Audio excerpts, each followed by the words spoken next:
tulong na bibigay mo sa amin, all in eh. Konting kwento about naging journey natin na bakit nung una hindi muna pero bumalik pa rin kayo kasi nakakatuwa and nakaka-inspire yun. Yung nung una, nag-ano kay Jason na sabi ko, pwedeng maghanap na tayo ng bahay. And then nakwento niya sa akin, may ka-team ako sa basketball, si Chris. Realtor yun. And then, I was just like so shocked. Nung kinotak ka, ko, uy, ang bilis naman. Parang gano'n, kaagad-agad. Parang, o sige, try natin. And then, eventually nga, naghanap tayo, ganyan-ganyan. Sabi ko, bakit parang hindi magaan yung loob ko eh? Hindi magaan. As in, daming worries, ang daming takot.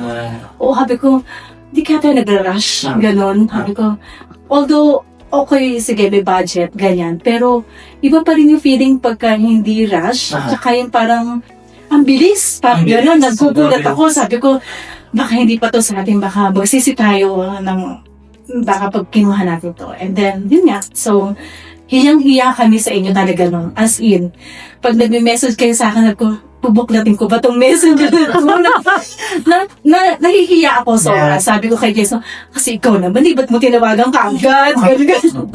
Pero, ano naman, as in journey namin, nakikita ko naman na sobrang dedicated mo, sobrang, yung tulong na bibigay mo sa amin, all in eh. Hindi lang basta, may business, kundi parang family na rin. Ganon. So, nung nabanggit ko kay Jason last year, ko, baka pwede na tayo kontakin ulit natin sila. This time, okay na tayo. Hindi na tayo hihintay. Hindi na tayo atas. Galing, no? Pinahinog ng panahon. At yung parang, yung sa time na nawala kami or naging quiet kami, patuloy pa rin kami nagpa-browse as in. Patuloy pa rin kami nag-browse. And then, pag okay na tayo, kontakin na natin sila. Yeah. Galing, no? That is good. Brother Jason, baka may gusto kang idagdag sa naging journey natin. Yun lang. Parang, yung una nga, parang sinabi niya, parang mabigat nga, parang sabi. Saka yung maganda yung bahay, pero sabi ko, ang layo. Tapos, Ang layo. yung price parang gano'n din ako.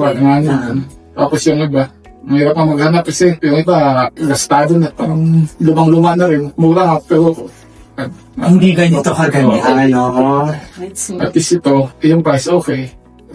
Bago na rin eh. Yeah. Bago Renovated na siya. Major yung renovation, no? Yeah, galing. So, it was really all about being patient and having the perfect timing. Actually. Tama? Yeah, so kaya happy kami para sa inyo. And congratulations on your possession day and salamat din kasi we still kept in touch, diba? So salamat din for coming back to us.